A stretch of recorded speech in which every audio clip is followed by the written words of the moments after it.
लगता है आज फिर लेट हो जाएंगे ऑफिस के लिए, अभी तक नहीं आई है ये। नरमीन, नरमीन यार क्या हो गया? ऑफिस चलना है, लेट हो रहे हैं यार। सायरा तो आ जाए पहले। क्यों, क्या हुआ? अब तक आई नहीं वो?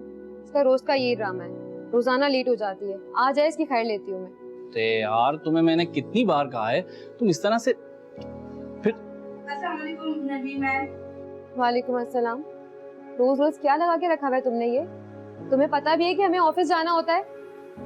एक तो मैम आपके घर जो है ना रात तक रुकना पड़ता है, इस वजह से मैं अपने सारे काम सुबह सवेरे निपटा के आती हूँ और फिर बस में आने में टाइम तो लगता है ना।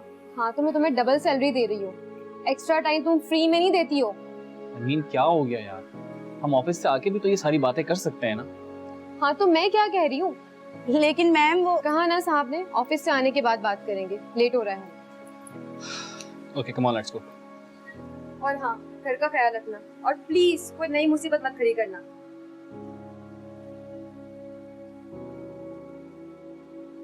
ना मसला मेरे सर बांध के चली जाती हैं और मुझे कहती हैं कोई नई मुसीबत खड़ी मत कर देना। हाँ नहीं। आपने मेड को क्यों रखा है? ताकि वो उनकी देखभाल करे, लेकिन होता यह है कि वो सिर्फ उनकी बुनियादी ज़रूरतों तक महदूद रहती है, और यानी खाना खिला दिया, कपड़े पहना दिए और इस तरह की चीज़ें। लेकिन जो कैरेक्टर बिल्डिंग है वो कभी भी मेड के साथ नहीं हो सकती, क्योंकि उसके लिए वालिदैन की सुपरविज़न होना बहुत ज़रूरी है। फिर जो बच्चे मेड्स के साथ रहते हैं उनको वो प्यार तो नहीं मिलेगा, वो लव, केयर, अफेक्शन, वो सारी चीज़ें कभी भी नहीं मिलेंगी।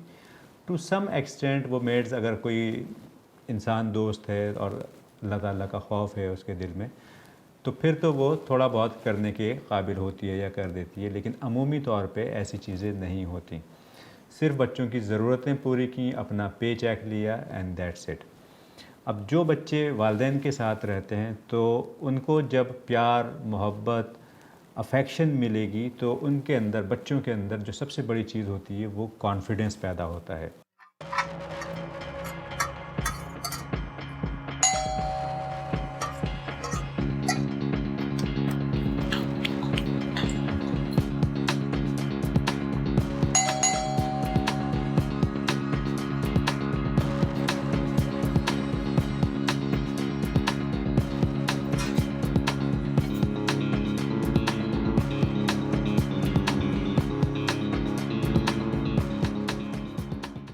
असद मैंने अभी सारा समेटा है, प्लीज कचरा तो मत करो। तो क्या हुआ, दोबारा कर लिएगा? मम्मा, मम्मा। तुम्हारी अम्मी को ना ऑफिस में तुम्हारी आवाज नहीं जानी। मतलब ऑफिस में, लेकिन उन्होंने तो कहा था कि आज मैं छुट्टी करूंगी। अगर आज उनकी छुट्टी होती तो मेरी भी छुट्टी होती ना, मैं भी अपने घर में सुकून से मजे कर रही होती। उन्होंने तो कहा था मैं छुट्टी करूंगी। क्यों, ऐसा कौन सा खास दिन है आज? अच्छा तुम एक काम करो, मुंह हाथ धो, कपड़े बदलो, मैं तुम्हारे लिए खाना लगाती हूँ। और सुनो, देखो आज ना मुझे बिल्कुल तंग मत करना, मेरी तबीयत बिल्कुल भी ठीक नहीं है। उन्होंने तो कहा था आज मैं छुट्टी करूंगी, पापा भी छुट्टी करेंगे, उन्होंने मुझसे झूठ कहा।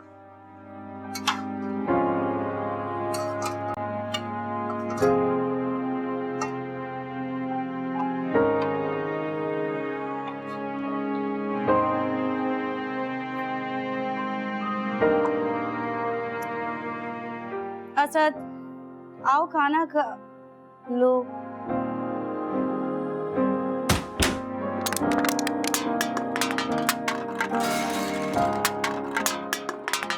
या अल्लाह, फिर इसका कमरा समेटना पड़ेगा। या अल्लाह पाक मुझे इस शैतान से बचा ले।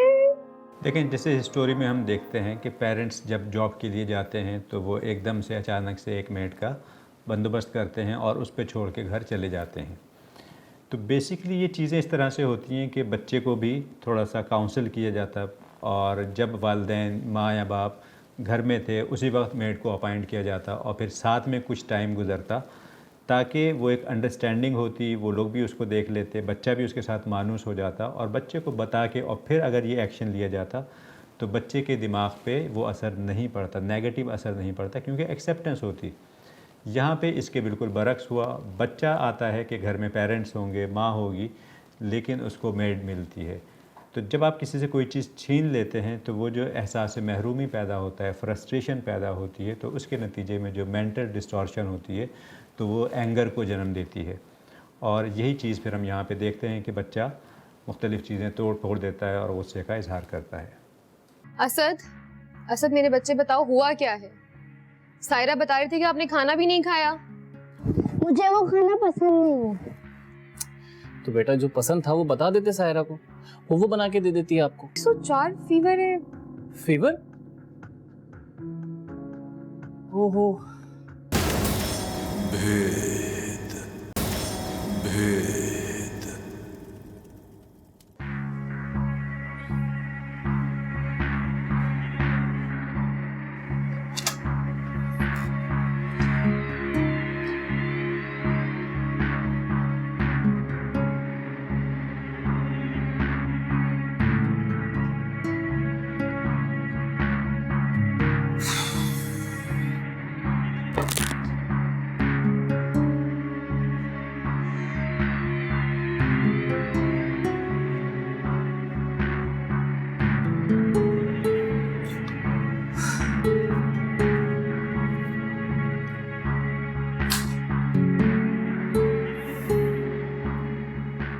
असद बेटा यहाँ आओ पापा के पास।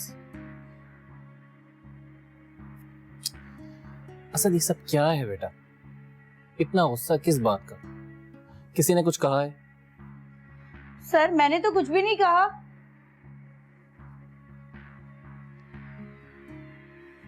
असद स्कूल में झगड़ा हुआ है किसी से बेटा?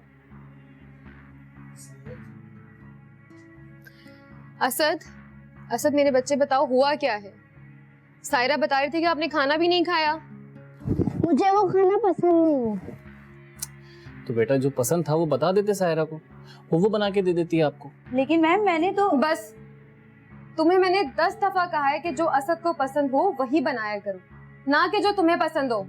लेकिन मैम अच्छा ठीक है, बस जाओ, अभी सुबह टाइम से आ जाना। अब अपने काम गिनवाने मत बैठ जाओ। असद, असद प्लीज मम्मा को बताओ हुआ क्या है? आप ऐसे बिहेव क्यों कर रहे हो? असद,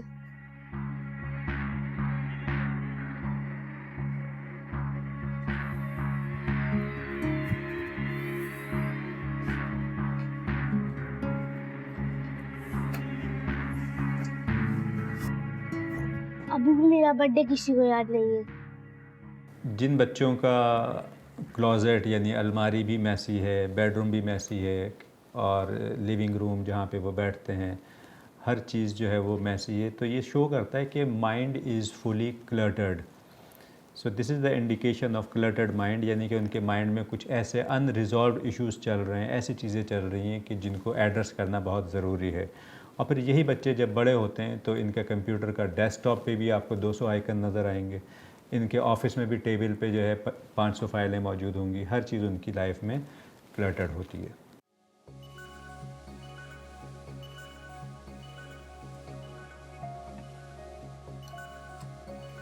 असद, असद जल्दी से उठो बेटा, स्कूल जाना है, लेट हो जाएगा। जल्दी उठो, शाबाश, जल्दी से दूध पियो जल्दी। अम्मी मैं नहीं जा रहा आज स्कूल। देखो नो बहाना, जल्दी उठो, स्कूल जाना है, देर हो रही है। शाबाश। अम्मी मुझे बुखार हो रहा है। ठीक तो हो आप बेटा। अम्मी मुझे पूरा जिस्म टूट रहा है। अच्छा रुको, मैं चेक करती हूँ।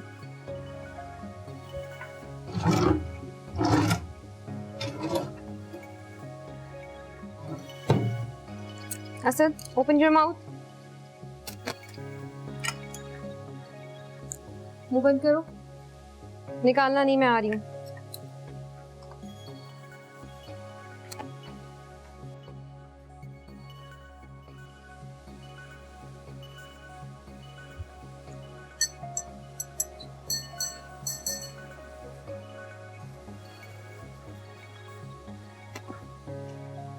दिखाओ मुझे।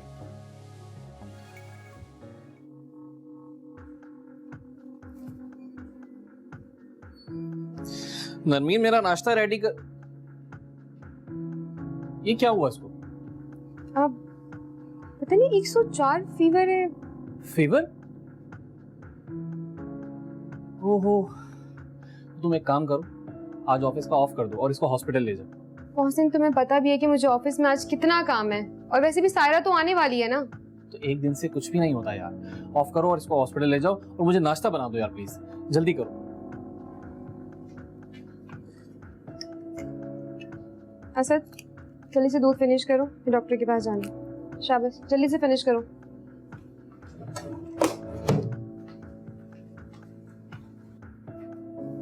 ये कहते हैं human is a social animal, यानी इंसान को दूसरे लोगों की अटेंशन चाहिए। इंसान ऐसे लोगों के साथ रहना पसंद करता है जो उसके साथ अच्छे तरीके से पेश आएँ, खुलूस से पेश आएँ, मोहब्बत करें उसके साथ।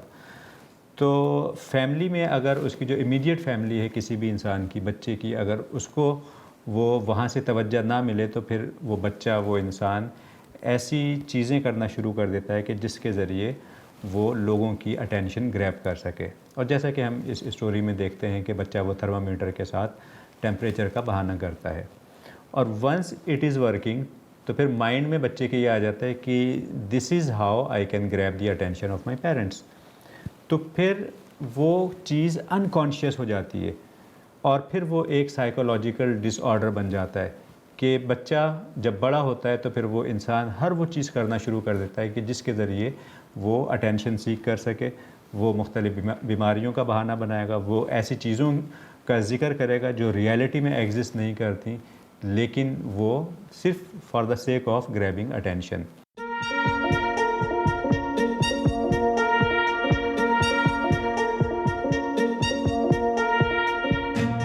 डॉक्टर साहब, कल रात में तो ठीक ठाक खाना खाया है, दूध पी के सोया है, और सुबह उठा तो 104 फीवर इसे।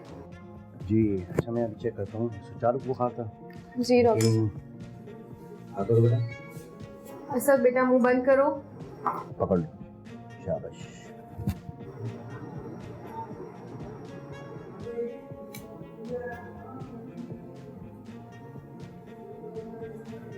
डॉक्टर साहब, कितना फीवर है? अभी तो बुखार बिल्कुल भी नहीं है। आपने बताया 104 बुखार है। खैर परेशान नहीं हो, मैं कुछ मेडिसिन लिख के देता हूँ। अगर बुखार हो तो आपने देनी है, अगर बुखार नहीं हो तो नहीं देनी है। ठीक है, इसका नाम बताइएगा। असद। असद, आप परेशान ना हो, मैं कुछ मेडिसिन लिख के दे रहा हूँ, उससे काफ़ी हद तक ये रिलीफ मिल जाएगा। वो भी जब आपने यूज़ करानी, जब बुखार हो तो। जी, फीवर नहीं तो नहीं दीजिएगा। ठीक है डॉक्टर साहब। 3 टाइम देनी है डॉक्टर? 3 टाइम देनी है, 1-1 चम्मच 3 दफ़ा, और ये नीचे वाला शरबत 1.5 चम्मच सुबह शाम। ओके डॉक्टर साहब, इससे हल्की सी कफ भी रहती है। अगर कफ रहती है तो सबसे ऊपर में एक शरबत लिख के दे रहा हूँ, जी। आप ले दिएगा, वो भी कफ हो तो। आजकल मौसम ठंडा है तो थोड़ा सा आपने जो है ठंड से बचाना है। चावल ठंडा पानी का कीजिए, उससे परहेज करवाएं, और मच्छरों से भी बचाएं। Thank you doctor. ठीक है।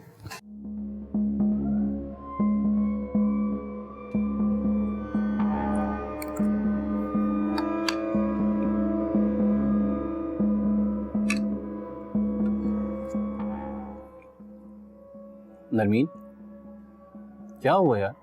खाना क्यों नहीं खा रही हो? क्या सोच रही हो? असद के बारे में सोच रही थी मैं। असद के बारे में? क्यों, क्या हुआ उसको? दोबारा तो बुखार नहीं हुआ ना? डॉक्टर को दिखाया था? हाँ, मैंने डॉक्टर को दिखाया था, बट उनकी भी कुछ समझ में नहीं आया। क्या मतलब है कि डॉक्टर को कुछ समझ में नहीं आया? डॉक्टर हारिस को ही दिखाया था ना? हाँ, डॉक्टर हारिस को ही दिखाया था। सुबह जब मैंने उसे चेक किया तो उसका बॉडी टेम्परेचर बिल्कुल नॉर्मल था, और थर्मामीटर में 104 बुखार शो हो रहा था। और मैं उसे डॉक्टर के पास लेके गई तो वहाँ भी सब नॉर्मल था। चलो शुक्र है यार, उसको दोबारा बुखार हुआ तो नहीं ना। अभी देखो वो थक के सो रहा है, तुम भी रिलैक्स करो, खाना खाओ और रेस्ट करो। परेशान होने की कोई ज़रूरत नहीं। ओके, खाना खाओ, चलो खाना खाओ, खाना खाओ।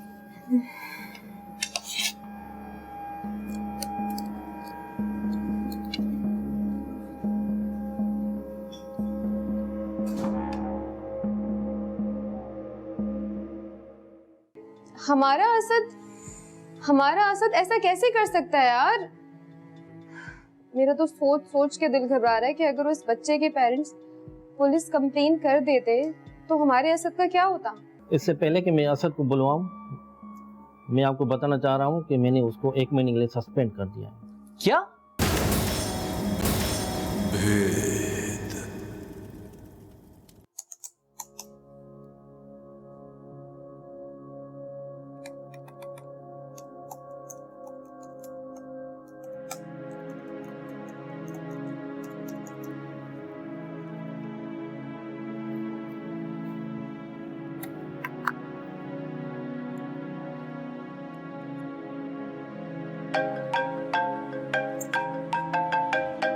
सबके स्कूल से कॉल आ रही है। हेलो, नरवीन साहब, अस्सलाम वालेकुम। जी, मैं असद के स्कूल से प्रिंसिपल खुर्शीद अहमद शेख बात कर रहा हूँ। जी वालेकुम अस्सलाम। सर खैरियत है? असद की तबीयत ठीक है? जी जी ठीक है। जी, आप स्कूल आ सकती हैं? सर अभी? जी, अपने हस्बैंड को भी साथ लेके आइए। Okay sir. Okay.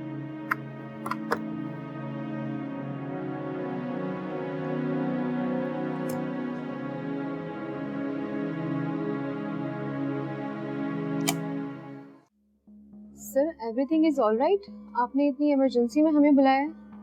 I am sorry, actually बात ये ऐसी थी कि आपको अर्जेंट बुलाना पड़ा। क्यों, असद ने कोई शरारत की है क्या? आई थिंक सुबह वो कह रहा था कि उसके पेट में दर्द है। आप असद को बुलवाइए। इससे पहले कि मैं असद को बुलवाऊं, मैं आपको बताना चाह रहा हूं कि मैंने उसको 1 महीने के लिए सस्पेंड कर दिया है। क्या? सस्पेंड? मगर मगर क्यों? असद की फीस तो मैं टाइम टू टाइम पे कर रहा हूँ। एक्चुअली असद ने आज स्कूल लंच ब्रेक में अपनी क्लास फेलो का सर फाड़ दिया है। बच्चे की कंडीशन काफ़ी क्रिटिकल है। उसके पेरेंट्स पुलिस कंप्लेंट करने जा रहे थे, पर मैंने उनको बहुत समझाया। आप समझ रहे हैं ना मेरी बात?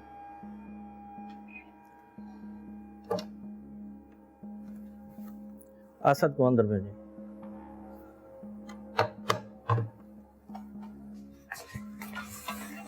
My coming sir. यस, कम।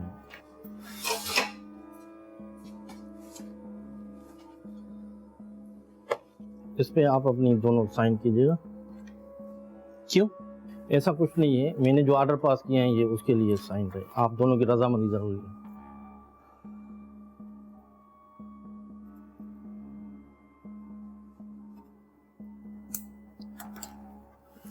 अब आप अपने बच्चे को ले जा सकते हैं।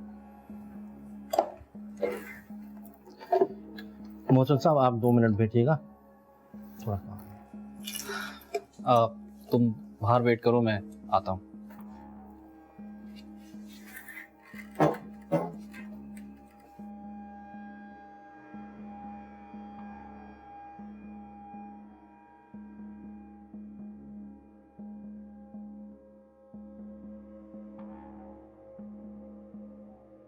देखिए, ये जो एटीट्यूड है अटेंशन सीकिंग सिंड्रोम, तो सबसे पहले तो इसको फाइंड आउट करने की ज़रूरत है कि क्या ऐसा वाकई है, और अगर कोई साइकियाट्रिस्ट साइकोलॉजिस्ट के साथ कंसल्ट किया जाए तो मुख्तलिफ़ टेस्ट के ज़रिए भी इन चीज़ों तक पहुंच सकता है कि ये जेन्युइनली कोई ऐसी बीमारी नहीं है, बल्कि इस शख्स का ऐसा एटीट्यूड डेवलप हो चुका है जिसकी बेसिस पे वो दूसरे लोगों की अटेंशन सीख करने के लिए बहाने करता है। तो पहली चीज़ तो इसको फाइंड आउट करने की ज़रूरत है। फिर उसके रूट कॉजेज़ पे जाना है। अब रूट कॉजेज़ में ये नहीं है कि उस बच्चे पे ही हमें काम करने की ज़रूरत है। हो सकता है हमें पेरेंट्स की काउंसलिंग की ज़रूरत हो, हो सकता है घर के दीगर लोगों की काउंसलिंग की ज़रूरत हो, क्योंकि जितने भी लोग इन्वॉल्व हैं उस सब्जेक्ट के साथ, उस पेशेंट के साथ, उस शख्स के साथ, उन तमाम लोगों को फिर लेके बैठना होगा, और जहाँ पे जिसकी ज़रूरत होगी काउंसलिंग की या कुछ बिहेवियरल चेंजेस की, तो वो बिहेवियरल थेरेपी की जाएगी। मोहसिन, यार मुझे तो यकीन ही नहीं आ रहा कि हमारा असद ऐसा कैसे कर सकता है यार। मेरा तो सोच सोच के दिल घबरा रहा है कि अगर उस बच्चे के पेरेंट्स पुलिस कंप्लेन कर देते तो हमारे असद का क्या होता। तुम बार बार एक ही बात को क्यों कर रही हो, और बात भी वो जो हुई नहीं। हाँ, मगर खुर्शीद साहब ने 1 महीने के लिए हमारे बेटे को रेस्टिगेट कर दिया है स्कूल से यार। वो शायद जरूरी था, उनके लिए भी और असद के लिए भी।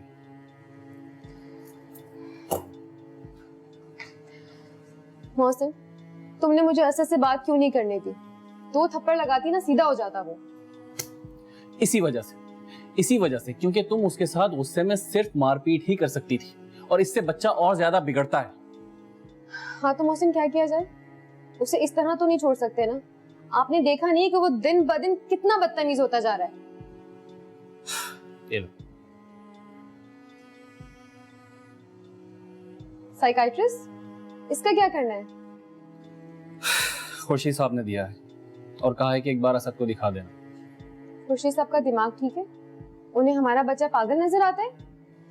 जरूरी नहीं है कि साइकाइट्रिस्ट के पास जाने वाला हर शख्स पागल या ज़हनी मरीज हो।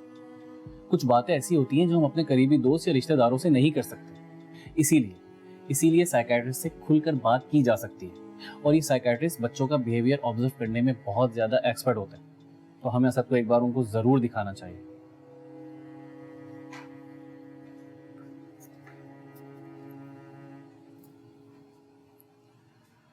और मेरे मम्मी पापा? आपके मम्मी पापा बाहर बैठे हैं ना, मैंने उनको बाहर बिठाया है। जब तक वो बाहर बैठे हैं तब तक हम कुछ बातें कर लेते हैं। क्या हुआ डॉक्टर साहब? क्या बताया सर ने? क्या प्रॉब्लम है उसके साथ? प्रॉब्लम एक्चुअली आपके बच्चे के साथ नहीं है, प्रॉब्लम आप लोगों के साथ है। क्या हमारे साथ?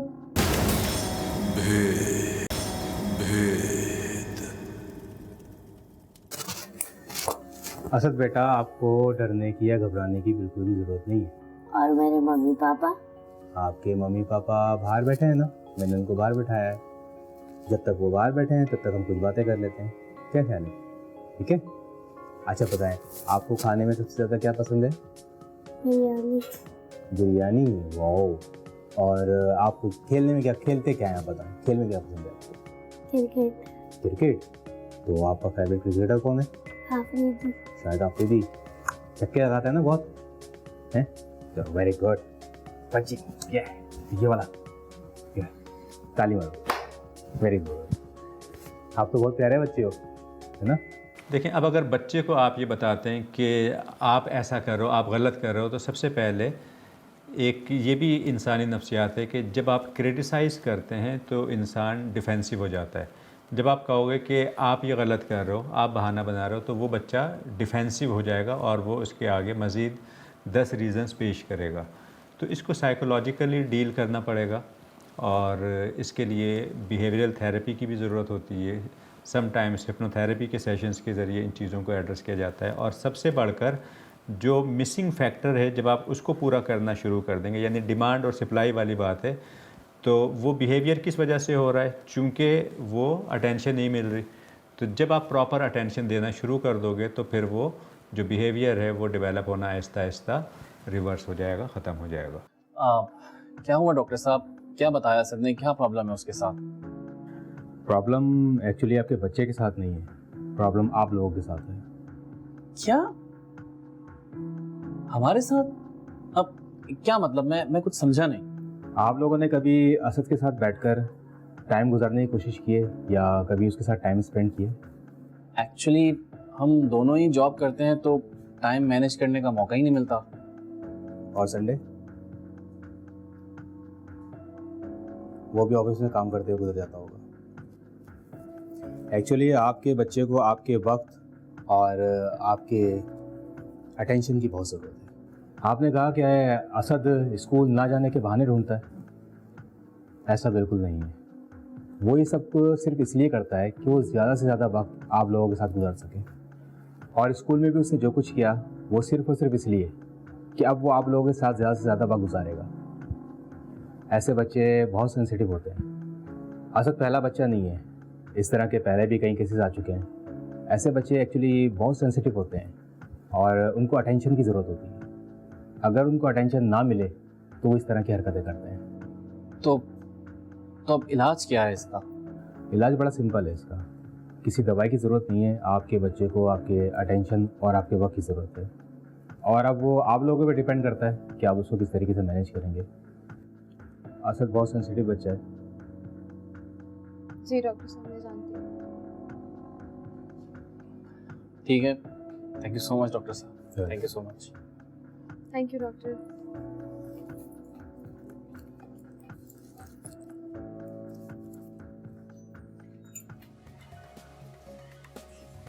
पापा, मम्मा। पापा, मम्मा, मैं कब से आप लोगों का यहाँ पे वेट कर रहा हूँ। सॉरी बेटा, आपको हमारी वजह से इतना वेट करना पड़ा। अब मम्मा, हम लोग घर चले। बिल्कुल बेटा, घर जाएंगे, लेकिन घर जाने से पहले हम आपके फेवरेट रेस्टोरेंट जाएंगे और आपकी फेवरेट आइसक्रीम भी खाएंगे। पापा सच बोल रहे हैं आप? यस बिल्कुल। और मम्मी पापा आज आपसे एक वादा करते हैं कि हम आपको कभी अकेला नहीं छोड़ेंगे। देखें, this is all about setting your priorities. तो जब तक न्यूरोलॉजिकल अलाइनमेंट नहीं होगी पेरेंट्स की ज़िंदगी में, प्रॉब्लम्स ऐसी ही आती रहेंगी। न्यूरोलॉजिकल अलाइनमेंट से क्या मुराद है कि वो जो पेरेंट्स हैं वो पहले ये डिसाइड करें हमारी टॉप प्रायोरिटीज़ क्या हैं, यानी नंबर 1 पे पैसा है या नंबर 1 पे औलाद है। तो ऑब्वियसली औलाद ही नंबर 1 पे होती है, लेकिन अनफॉर्चुनेटली भागते पैसे के पीछे हैं तो वो सेकेंडरी हो जाती है। तो अपने बच्चों को सामने रखते हुए फिर सारी प्लानिंग करें। फिर ये आएगा कि जॉब करनी है तो दोनों ने करनी है या एक ने करनी है। दोनों ने करनी है तो जो मदर पार्ट है, मदर ने कितनी देर करनी है, क्योंकि ज़रूरी नहीं है कि आप सुबह से शाम तक जॉब करें। हो सकता है आप हाफ डे की जॉब कर लें, हो सकता है आप कोई ऑनलाइन काम कर लें, क्योंकि your need is to earn money. तो उसको डिफरेंट तरीक़ों से पूरा किया जा सकता है। ऑनलाइन जॉब कर लें, ट्यूशन पढ़ा दें, स्कूल में जॉब कर लें, 4 घंटे की जॉब कर लें, ताकि बच्चों को प्रॉपर टाइम दे सकें। बच्चों को प्रॉपर टाइम देना बहुत ज़रूरी है, बच्चों को लेके बैठना बहुत ज़रूरी है, बच्चों को ये बताना कि तुम हमारे लिए बहुत इम्पॉर्टेंट हो भी बहुत ज़रूरी है, बच्चों को ये बताना कि हम तुमसे बहुत मोहब्बत करते हैं ये बहुत ज़रूरी है। बच्चों का स्कूलिंग को लेके बैठना, उनका होमवर्क करवाना, उनके साथ बैठना, उनके साथ डिस्कशन करना, हेल्दी डिस्कशन करना, ये सारी बातें बहुत इम्पॉर्टेंट हैं। जब जब ये चीज़ें नहीं होंगी और इंसान पैसे के पीछे भागेगा और हफ्ते में एक दफ़ा मिल लिए बच्चों से या बाहर आउटिंग पे ले गए, तो फिर बच्चा हाथ से निकल जाएगा और सिर्फ पैसा ही हाथ में रह जाएगा।